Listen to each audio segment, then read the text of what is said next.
Well, with me, it's very simple. I was clear that I will only run if and when Mayor Sara does run for president too. So since she did not, no, it was an easy decision not to run. No? I have to stick to my word.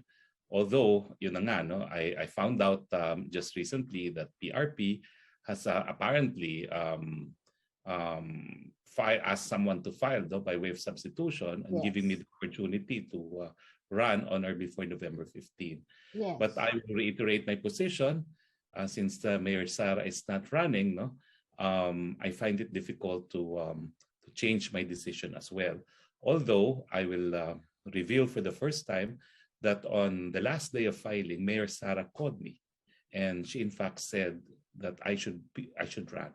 She was persuading me to run, and I told her, ang hirap naman na tumakbo na hindi ko talaga alam kung sino man lang yung ulo, no? How much more an ulo na I do not believe in, no?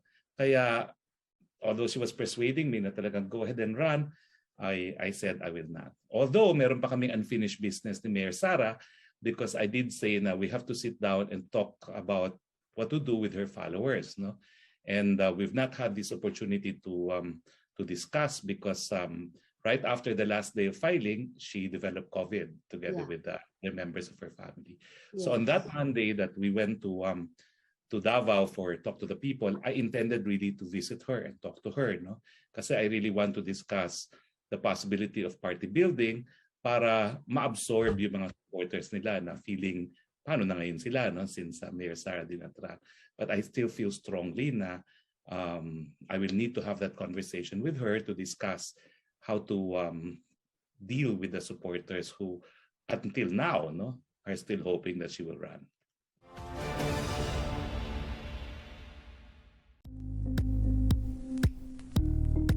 Thank you for watching Politico TV. Please like and subscribe to our channel for more videos.